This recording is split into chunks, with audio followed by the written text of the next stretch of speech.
So Chuck Porter was the founder of Crispin Porter Bogusky. Yeah. In their heyday, 1990, 2000, like every piece of great work, every, Super Bowl ad was probably being created by Crispin at some point. And Chuck Porter was a big brain behind a lot of that. And he has this really simplistic Venn diagram, but it's interesting to get into.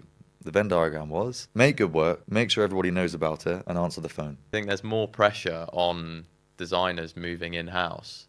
The reason being is because depending on the stage that business is at, let's say you're still in the funding stage or pre-IPO, you as a designer, you are so much closer to the investors, the stakeholders, and more importantly, and actually quite scary, the CEO, the founder of the business, who is blood, sweat and tears over this thing. So the pressure that you have from that person than you would a CCO or your ECD is very different. Sean! Oliver. Why the fuck did I invite you in here then to speak to me? I'm not too sure, to be honest. I think I was the last reserve. Yeah, you were. I had another guest that pulled out. But I brought you in here because we don't ever sit down as two people that speak to, 300 people every month together, collectively. Some of those people might be at digital agencies. Some of them might be at influencer marketing agencies. Some might be at brands, ad agencies. Whatever they're at, if creativity and transformation is happening, we're speaking to them. Am I right? You're right. The thing is, when we host guests from the market here, and they give us brilliant sound bites and they tell us really interesting things, but we're not sharing what we're picking up from all of those different sources of information.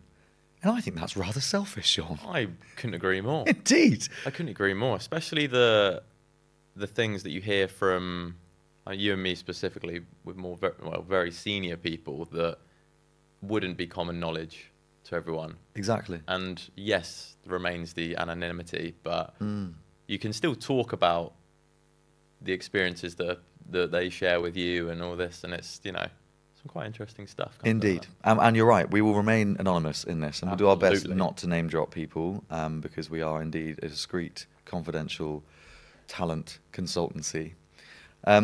Where I want to go with this, so I framed it because I've just recently, I'm sure you know, just sent out my Good CEOs newsletter. I'm fully subscribed. Which, fantastic, thank you. I'm sure you've rehearsed all the things that I've sent your WhatsApp. But I thought they could make for quite a good framing of conversation. I like that.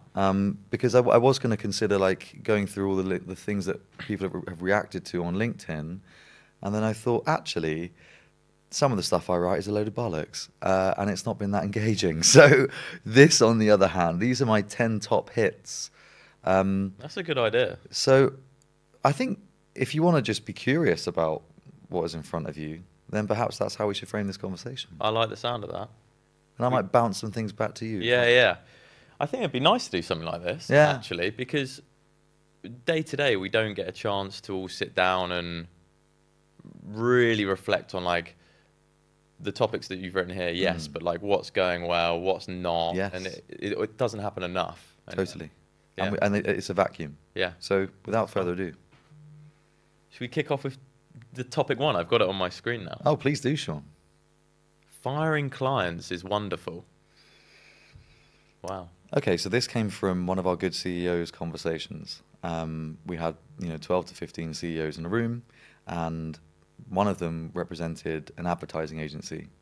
And this CEO was sitting there and going, I have a dilemma. The dilemma is we have too many clients. Cue laughter. But it was a genuine problem because the clients that they had accumulated had become executional from what is an agency that is revered for doing incredibly big creative campaigns. They had found themselves doing social posts for brands at really low margins. So the CEO turned around to the SLT and he said, I want to try something. I want to get all of our clients on a wall, all 30 of them, and I want all of you to use this framework to see which one we should fire, because after today, we're going to be firing a client. And they said, well, what's the criteria? Surely this is going to take us, like, we're going to have loads of different criteria. And he said, no, we're going to use what Mother used back in the day, which is fun, fame, and fortune. The rule is the client has to score at least 2 of the Fs to remain a client. If it's 1, we fire them. And you've got to think about that, because one of them could be fortune alone. But if it's not fun to work on, and if it's not going to create famous work which keeps the agency going and bigger clients coming to them, why are we working with them if it's just a money spinner? So they did, right? And the weird thing was, it wasn't a very good exercise to get rid of many clients, because 29 out of the 30 were either fun and fame, or fortune and fame, or fortune and fun. And some of them even scored all 3. Yeah. But there was this one grisly looking client in the corner where, frustratingly, it scored 1 out of the 3, and it was fortune. But the account people on that, they'd gone through 20 account people in 3 years. They'd gone through all of the creative department. Nobody wanted to work on it, and if you got lumbered with it, it felt like the agency was saying to you, we don't like you, you have to work on this terrible client, because it's worth a lot of money to the business. So what they did is they turned around and they all agreed that they were going to fire that client. And that's part of the story. The interesting part of the story is what happened then. Suddenly, people use this framework with what they were expecting to get out of a client. Because you'd get these creatives sitting on a campaign on a client, and they'd be saying, well, there's no fame to be had here. And someone would challenge, they go, yeah, but we're having lots of fun, the client really gets us, we get along with them, and they're also paying us a lot of money. So that's the fortune and the fame. Sorry, that's the fortune and the fun. And so it was a really simplistic criteria to then go on with the agency. And the great end of the story is they pitched for a piece of business as famous as IKEA, I'll say, and they won it because they presented their own criteria, and they said, you're a 3 out of 3. Wow. How cool is that? That is so cool. So it's addition by subtraction. Yeah. It's you have to accept what you aren't going to do to then win more of what you want to do. That's such an interesting exercise. I bet there's so much. Well, it'd be interesting to see if there's some bias in there because people's experience on different clients must be so different. Yeah. You know, like it's whether you're an account person, a designer, a creative, a strategist on that piece of work, everyone is going to feel different about it because what they do for that business is so different. You know, a creative's not seeing the work out there on the billboards that they expected to, they're not going to like it. Whereas a strategist, when you can see all the thinking that's gone behind that campaign in the real world, great, amazing client. So it's an interesting like human experiment as well. Yeah. What would be your criteria for firing or hiring a client of ours? I would use the same criteria. Yeah. And I can say that quickly because some clients that don't pay us very much they know that, and they come to us and they say, look, we're a company that are trying to grow. No one knows us. So there's the fame out of the window. However, there's potential fame. So the fortune might not happen, but there could be futuristic fortune. But the fame can happen because I would prefer to work with an agency or a brand that nobody knew about, because then we can take the narrative to the market. So although there isn't immediate fame working with that VC, just funded brand that's just won whatever, or agency that's just launched, you know that if you do a good job from a talent perspective, they will become hopefully famous, and as will your work with them. So I think it's bulletproof for any professional services business, whether it's recruitment, advertising, design, or whatever you do. So yeah, I would use the same criteria. Of the three, which is your most important? It doesn't work. It has to be a Venn Really? diagram, because we've taken clients that have been fortune alone, and we know how that feels. You have to make fun elsewhere to warrant the work on that client. So what you end up doing is you damage the culture of what your agency or business proclaims to stand for at the behest of a client that's paying you a load of money. So I can't, fun is obviously great. And how do you define fun? I think because we're in a commercially driven business, there has to be an element of fortune. Otherwise, when we started Unknown, we did a lot of fun stuff. Yeah.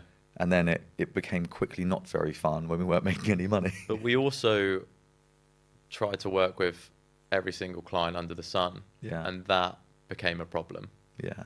You know, because naturally our service dropped, Yeah. if we're being honest. I think there was a point probably 2 years ago when we were working with like the best of the best branding agency, digital agency, creative agency, some amazing brands as well at that point. But it was too much, and we sacrificed on our quality of service. So 1000%. I think the learning from all of that, and I think you can apply it to any agency, is do you truly understand the client's objectives and which part you're playing in helping them achieve that? Because I think we would get tempted by a logo, and we would get tempted by, or a pound sign, right? There's the fortune and the fame again. And we wouldn't know, because of, I think, our line of inquisition back then, when it was like, oh, you want to work with us? Thank you, thank you, thank you. Our line of inquisition wasn't right. We were just saying, thanks for the briefs. Can we work them exclusively? And here's a bunch of people that we think are right. The difference now is, before we even get into talking about talent and whether or not you should even be hiring, we need to deeply understand the commercial objectivity here and which part you think we're going to be playing in that. Because so many, not just recruitment companies, creative agencies, rush to the solution before really understanding the question. And I think the thing that we've learned to work with fewer clients on a better basis is the secret to better is deep clarity of why we're even in this bed together. Otherwise, like any relationship, the relationship falls apart because you haven't worked out what are we trying to create together. There's that Daniel Sloss comedian that speaks about jigsaws, and he says his dad gave him this adage where he said, like, adage, I don't know what that word is. If you had, he said, why did your relationship work with mum so well? And he said, because we understood the jigsaws that we were building. The problem is, most people in their relationships, as they go on and they find other couples, they get annoyed at each other that both of them aren't building the same jigsaw, but they never even showed them the picture of what they were building in the first place. So I think the same thing applies to clients. I think you have to go, what are you trying to build? Are we the right partner to help you try and do that? And does your jigsaw look the same as what we're seeing here? Because I think we've got a dinosaur, we've got a T-Rex here, and you've got Downton Abbey. I don't know how that's going to work. They don't fit. They don't fit together. So yeah, I think we've evolved, and like the little things like that really, really help. Sean, what's on our second point here? That's great. I could have dived even deeper into that, but I'm not going to. No. Because there are 10 points here. Brace yourself. Number 2, the do's and don'ts replacing yourself as CEO with a managing director. Interesting. Very interesting. Indeed. So obviously there's two things going on here for us. Number one, I've hired a managing director, not to replace me as CEO, but to empower me as a CEO. And I'll come on to what that is and what the difference is there, because I think it's a big problem that a lot of people make. And the second thing is, lots of agencies come to us and brands come to us to say, can you help us hire a managing director because our CEO is either stepping away or we're firing them. So I wrote a little list of the do's and don'ts. And that's why I say I wrote a list. My Good CEOs group, I came to them with the problem and said, I'm hiring a managing director. Every single one of you have been a managing director either to come in to replace another managing director or a managing director to replace a founder CEO. And we actually boiled down into 3 A's how you can make sure that the incoming hire is going to be successful. There were loads of do's and don'ts, like don't lie about the role, make sure that it's very clear, like do make sure you tell them what the commercial objectives are behind the role and that everybody is aligned with them. There were loads of those do's and don'ts, but where we landed on were the 3 A's, and that is ambition, alignment, and autonomy. Every company has an ambition. Every agency has an ambition. It's normally in a nice little cute line that they say it in, right? Not every agency, not every business has an aligned ambition. What I mean by that is, do the shareholders at the holding co agree with what the founder agrees with what the CSO, with the Yeah. Everybody has to be aligned on where we're heading and how we're measuring that thing. Because a candidate that's coming in to meet with a CEO will be convinced but by the CEO, because he or she is the founder of that business or the CEO of that company and is setting the vision, so they can sell the vision. But does everyone that's working here want to achieve that? And does the person that's invested in the company also want to achieve that? Because if I come in and I jump in and go, well, we're trying to do this, and then everyone go, well, no, we're not. Who said that? The CEO. Fuck. So the first two things are really important: ambition and alignment. And the third, autonomy. Loads of agencies and brands will hire somebody and give them an aligned ambition, and then they'll attach strings onto their hands and do this with them. Yeah. And they'll go, cool, you're in here now. You know, we said you're the CEO. Well, you are, kind of, by title. But we're going to tell you every single thing to do with your job every single day. God. So you can set a vision if we like it.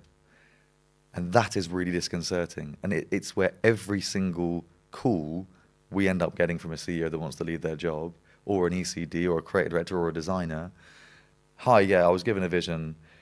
It was a 2-year plan. I've come in. I've realized that nobody agrees with this vision. I also have figured out that they don't even want me to do the vision. They just want me to do what they want them to do. And I can't change anything here. I want to leave, and that's why. Ambition, alignment, and autonomy. So I wrote that, the do's and don'ts, the do's and don'ts of replacing yourself with an MD. But I really wanted to say this is applicable to every hire that's out there. Yeah. That was great. Thanks, man. I was like locked into that. Oh, really? Yeah. Even though I've heard you talk about it before, I liked that. Well, let's fucking move on. 100%. What that means is that was boring. Can we get next one? Oh my God, get me to question 3. What's Chuck Porter's 3-point how to run an agency? Yeah, that's written like a robot, by the way. Yeah, what? Chuck Porter? Yeah, ChatGPT did this. Yeah. This is really quick, and it's like, it's very 90s Adland. So Chuck Porter was the founder of Crispin Porter Bogusky. Yeah. In their heyday, 1990, 2000, like every piece of great work, every Super Bowl ad was probably being created by Crispin at some point. And Chuck Porter was a big brain behind a lot of that. And he has this really simplistic Venn diagram, but it's interesting to get into. The Venn diagram was, make good work, make sure everybody knows about it, and answer the phone. Do you know what I find interesting about that? A lot of agencies make good work. Some of it's not even real. And a lot of agencies can talk about that work, but a lot of them don't know how to. And you see that there's almost this bashfulness from creative agency, design agency, whatever people that kind of go, did some work, hee hee. Yeah. Do you like if you just said to them, break down exactly what you've done there and tell us about the results that's led to, the phone call would be ringing. The phone would be ringing a lot more. But I think people at agencies in particular are kind of embargoed from speaking about the work that they're creating. A lot of the time brands will say, we actually don't want you to tell anyone that was you. If that's the case, fair enough. Like, there's not a huge amount you can do. Perhaps you could do an anonymous thing and make it interesting and be like, we won't say who this is, but this really famous sports brand came to us with this problem. Yeah, that's almost a creative idea in itself. Yeah, but they don't. We say to agencies, boast about the stuff that you're doing and don't be so bashful about it, because I don't think in the world that we're in anymore, doing good work is enough. Yeah, agreed. Our eyeballs are everywhere, and I think you have to claim the work that you produced and give us the story behind it by putting out a beautiful brand design that you've done for a Series C funded business, and just going, new workout or new work klaxon. Tell us what the problem was. Tell us how your expertise within that business has elevated that brand and has led to a round of applause, reinstalled love for the brand from the colleagues and the employees that work for the business, as a drive in sales, download of the app, whatever it is. Why don't marketing agencies, creative agencies, branding agencies talk about that stuff then? I think it is a combination of two things. Probably client embargo and not wanting to piss the client off. You've just done some work for Nike. Nike are like, would you mind not shouting about that? Yeah. But the second thing is bashfulness and going, oh, I don't want to be one of those look at me people. But the problem is, I don't think you can exist anymore successfully by being infamous. I get that. I wonder if it's from a ROI perspective.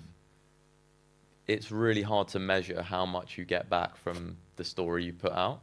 We find that with our content, right? Like we bang the drum on write more consistently, like, you know, be an expert in your field, tone of voice super important, keep talking. But it's hard to know what's working apart from some likes or some shares or some messages.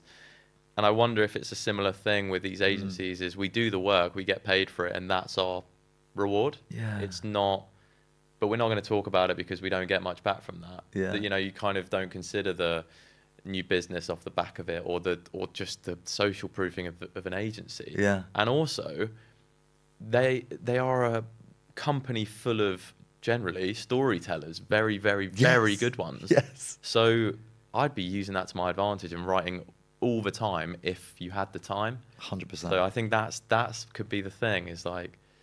I think you've wrapped that nicely, because why isn't, you know, with what Chuck Porter was saying, everyone's making good, you make good work, make sure everyone knows about it. Why is nobody doing that? And I think you've made a valid point there, Sean. Well, should we move on? We shall. Okay. Sorry for my little giggle there. Number 4 is why in-house offerings aren't just in-house agencies. Indeed. So that's a weird one. Why in-house offerings aren't in-house agencies? Yeah. So okay. Yeah. I get asked by nearly every single person that I meet, from CEO down to design director or whatever level, and I'm sure you do as well. And people say it like it's new, or they did say it like it's new. Now it's kind of caught on. I'm thinking I might go in-house. And you go, of course you are, because this is really hectic, and you've just had a child, or, you know, your autonomy is being ripped away, or shareholders are going, where the fuck's the money? I can understand, and you want to work with one brand and get deeper in it. I totally understand that. But the people that are successfully going in-house aren't looking at it like they are going into an in-house agency. They're going in it to understand how that business operates, and the part that marketing, which by the way is never as big as you think, plays, or if they're building a product, how big that part plays. I think the thing that people really struggle with going in-house is how little work is made versus being at an agency. In an agency, you're almost spoiled for production. If you're not making any money. Whereas a brand hasn't got the same level of pressure. And a creative person in particular goes into that and goes, why are we not constantly making? I've almost come from this place where I've had to do this the whole time. And the CMO or the chief of brand will turn around and say, well, because there's a lot more that we need to figure out before we go out and start shouting about what we're doing, or changing the product, or rebranding, or whatever it is. So I wrote in-house offerings aren't in-house agencies, because I think there's a huge level of expectation that needs to be clear. The other point on this as well is everybody kind of wants to go to the logo. Yeah. And a really good product person will say, and you can tell me if I'm wrong here, because I don't know your world as well as I know the other worlds, I want to go work at Airbnb. And I would look at that and go, okay, really strong functionality of that product. It's almost like not that. What is the impact that you're going to have as a product person for a really, really good product? Whereas if you told me that there was a really well-branded business that's fantastic at storytelling, almost like BA, I'm pissed off every time I go on BA, because the advertising's phenomenal, uncommon, brilliant, and it makes me go, yeah, I will fly BA. But that's rubbing off now, and I get the app and I go, why has it not picked up my tier point? Why Why have It's never work. I've just gone to Nashville and I've had to literally call them up and go, can you just remember that I put it on the system that I went to Nashville on a phone call? If I was a product person right now, I'd be running to BA going, this is really bad. This could be a lot better. This is where I can make an impact. So long answer to going in-house, go to the place where you see your value lacking, where you can make an impact. Yeah. If you're a great brand storyteller, I was about to say don't go to Nike, don't go to Apple. Maybe do, because they'll have some amazing things for you to do for them, but think where the stories aren't being told well. Where is there a phenomenal product but a terrible brand? There are so many of those out there where a storyteller can go, everyone should know about this. This is incredible. Why does nobody know about this? And they'll be lit up because everyone will be looking at this person going, thank God you arrived. Whereas that person turns up at Apple and goes, hey, I think we should do Think Different again. Yeah, exactly. It's not the same. It's that whole thing of, do you go somewhere where the foundations are already set, but you're going to the name, and that's apparently essential to your career, which I disagree with now, didn't used to. Or do you go somewhere that you build something that those foundations aren't even set yet, nothing's been made, but what you can do in 5 years and put your name on could be something that's groundbreaking. 100%. It's a whole risk. It is a risk in your career, because it can.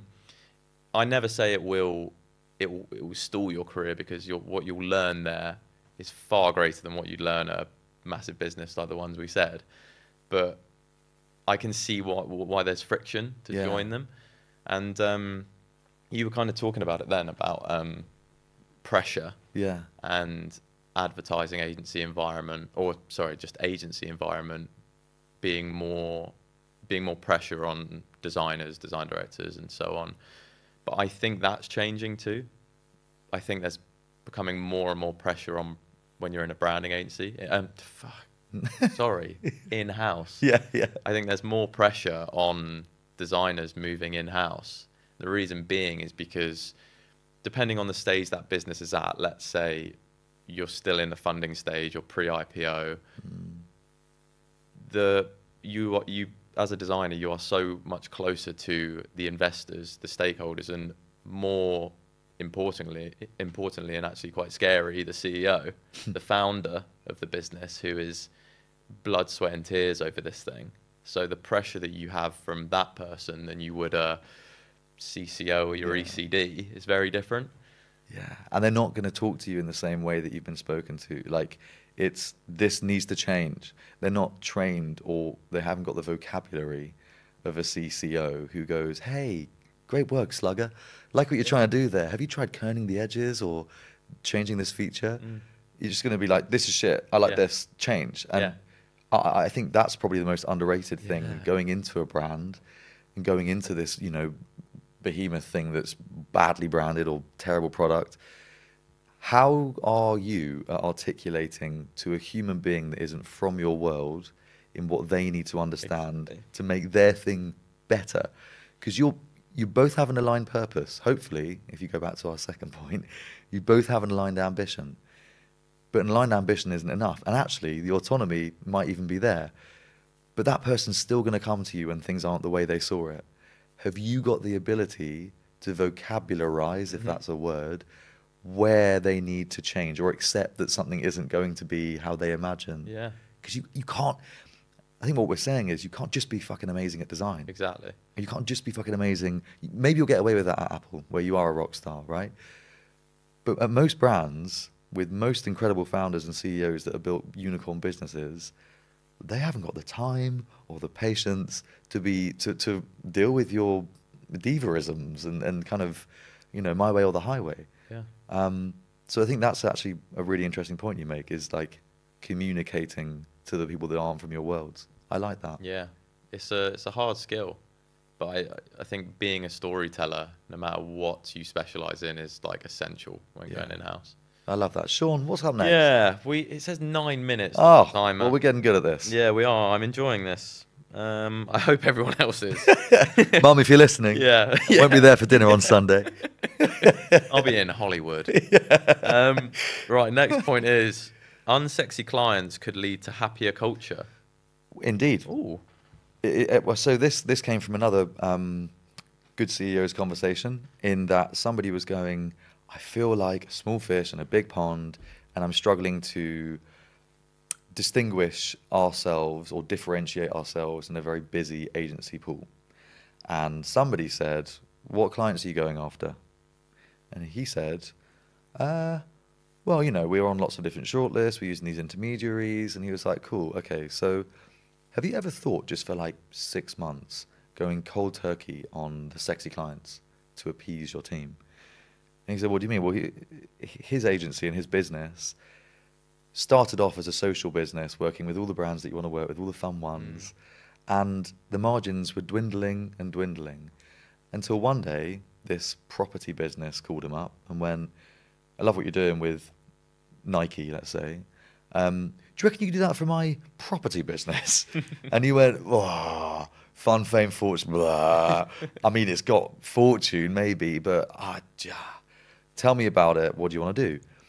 And quite inspirationally, this guy just turns around and was like, well, could you make us on social like the Nike of the property business?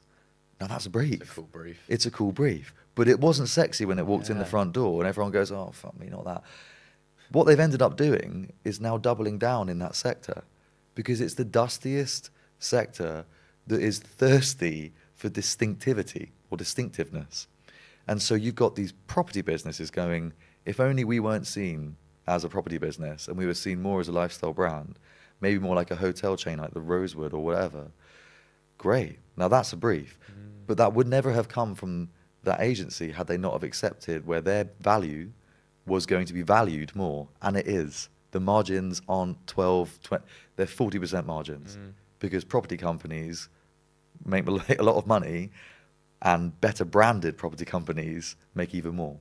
So what they've done is discover that the unsexy clients originally are far, and actually, it's not just financially they're sexier, the fame and the culture, the fun that has come from working with someone that was, or a brand that was nothing, and taking them to something in their field, fair enough, not a household name, but in their world, you've made a whole bunch of people that work for that company proud.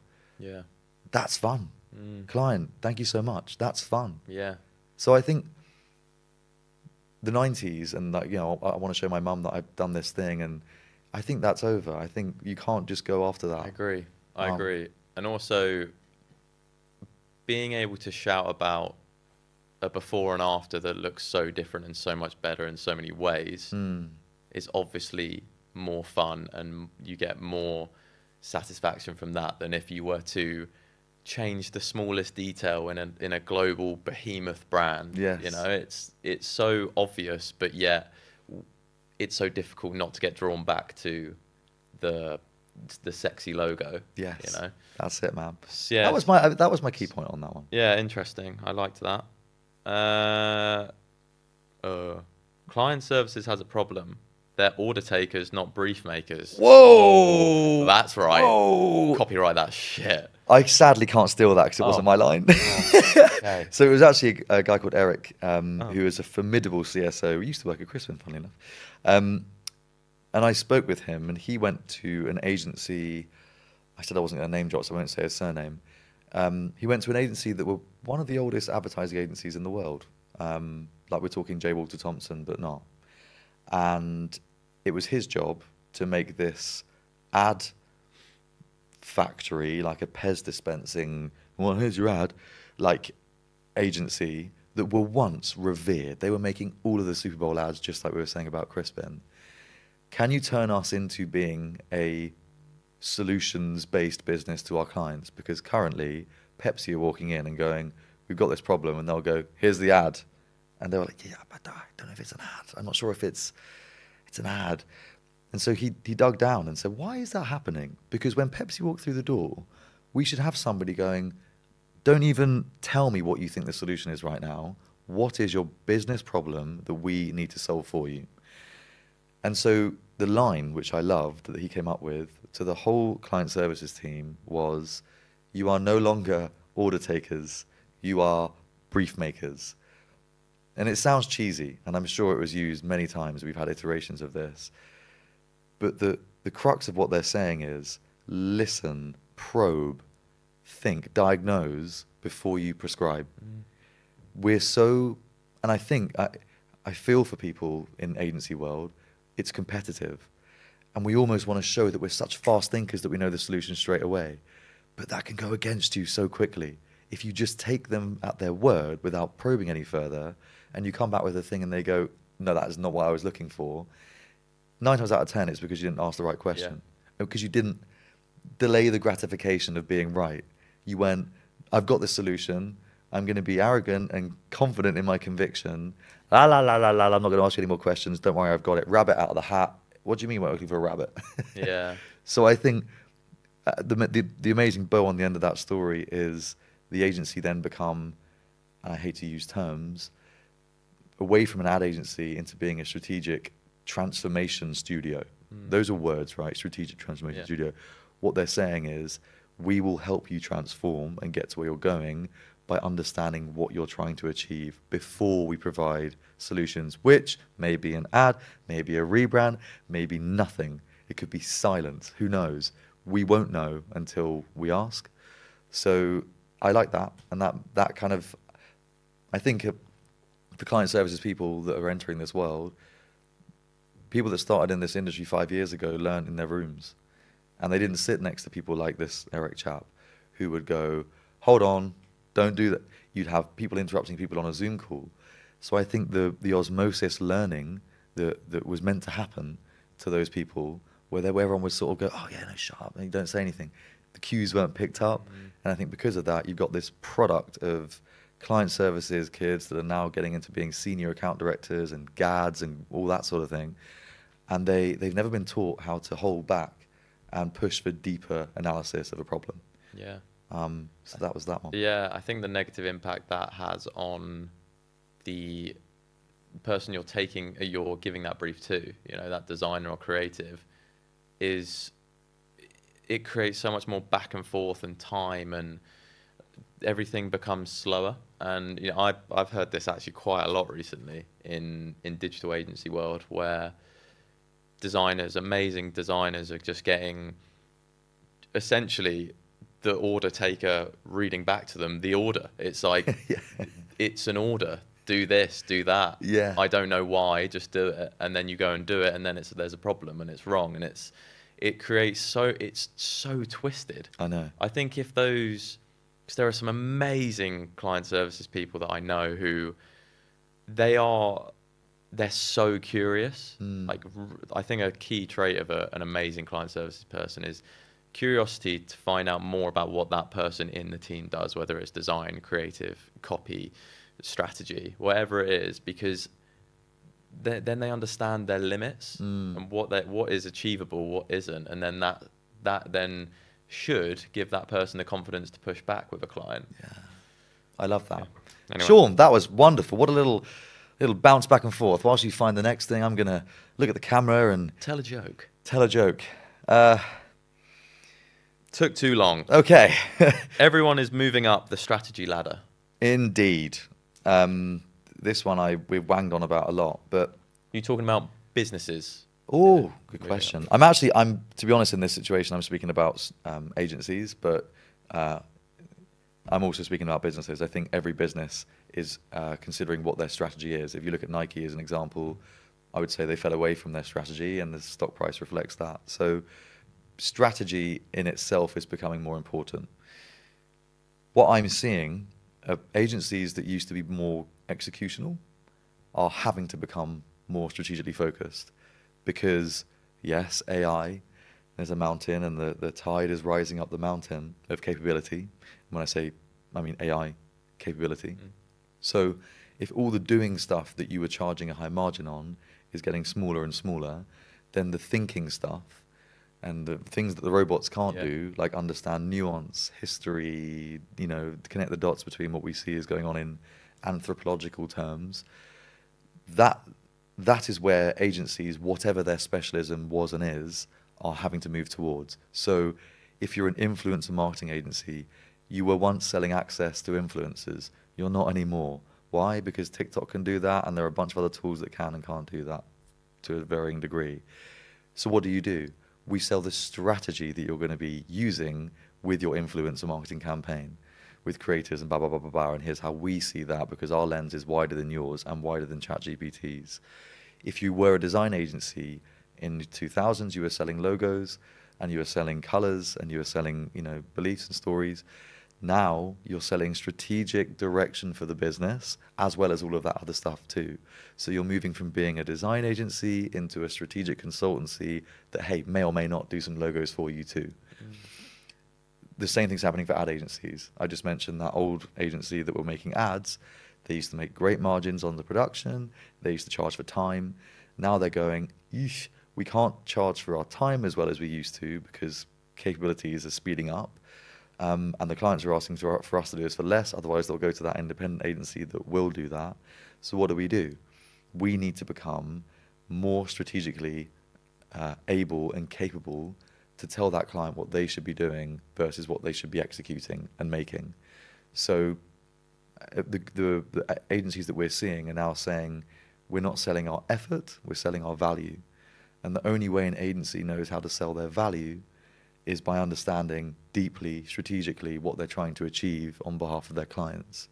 So the reason I wrote that is because I feel like if you aren't considering how you can travel up the client tree in an advisory position, then you could be at risk of playing a zero-sum game and the race to the bottom, which is the margins game.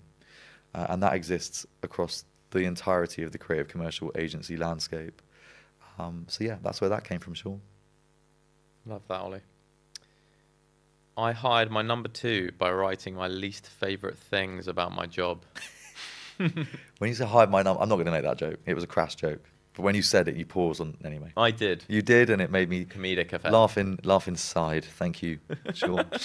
Okay, this is easy. And I would recommend anybody who is in a C-level position that is trying to hire a deputy or a founder that's trying to replace themselves or hire a CEO, even if you're an ECD and you're stepping into a CCO position trying to find your replacement. What I did was I was finding that my time was going into things that I'm not very good at. Sometimes I'm competent at them, but the things that really drove me and really excited me and energized me, I was spending less and less time doing them. So I find that I'm better when I'm wondering and inventing and activating and trying things out. I'm not good at building systems, checking in on things, seeing if they're happening or not. My least favorite, the thing that will drain the life out of me, is if I've got to go back to someone to see if they've done a thing that we agreed they were going to do. So I was eye contacting you. Yeah. Where I got to was, this is really silly because if I keep on doing stuff that I'm not very good at, this company won't evolve. So I'm just going to spend 5 minutes writing down all of the things that drain me about my job. Classically, things in that were things like operations, CRM, checking in on people to see if they've done the thing that they've done, people problems that take me away from meeting clients, coming up with new concepts, whatever. And in that, I wrote a job spec. And you'll be unsurprised to hear it was called, the role, a people operations partner. She changed my life. Hannah, when she came into the business, took hold of all of those things. And the exciting thing was that she was excited about how she could develop that, because that would develop her career. She was now in charge of building operations and the CRM and the consistency and cadence of communication within the business. And I gave her full autonomy to do it. We were aligned. The ambition was clear-ish, I would say. But the autonomy was like, that's not my thing. And I don't want to be the person responsible for making a call on it anymore. And so she's still with us, hopefully going to be with us for a long time. And that only came out of the fact that I got sick and tired of doing a job that I wasn't very good at. So, yeah, that's where that came from. Keep coming back to those 3 A's as well. It's annoying. I love it. Okay. That's what this episode's going to be called. Okay. I'm conscious of time. Well, there's 2 more. Let's get through them. I'll be quicker this time. Thank God. You can run a global agency network with deep empathy and fierce commercials at the same time. I'll do this in a sentence. We met a global president, CEO of a very, very well-networked big agency, and he came in and somebody said, how did you run that thing for 12 years so successfully? And he said, be on the numbers and give a fuck about everybody that works for you. And there's beautifully simple, like there was so much in that that we haven't got time to go into, but it reminded me that a network agency can be run to be commercially successful, not at the behest of its culture and people that work for them. It can't be easy, and I have no idea how this person did that, but everybody that worked with them seems to have had that experience and said, in the 12 years that we were at that business, we did the best we'd ever done commercially, and everyone had a fucking amazing time doing it. Next. That's just a dream, isn't it? Yeah. All right. Last one, Sean. Yeah. Don't join a business with a vague succession plan. Your objective needs to be crystallizing exactly what they mean. I think I've covered this quite a lot, but the point I would make on this is don't join a business that has a vague. It was badly worded. That's gone out to 500 people. Great. Perfect. And I like checked that. Well, this goes out to 2 people. Woo! Okay, our mums. Yeah. And us 4. Hey man, we're getting like 10,000 downloads. Yeah, on episode, more now. So, no, more. Oh, it's more. Yeah, it's more. Anyway, don't join a business with a vague succession plan. This is really important. You can bunch up in the leadership team if you haven't agreed where everyone's trying to get to. You can double up, as some people call it, Noah's Ark.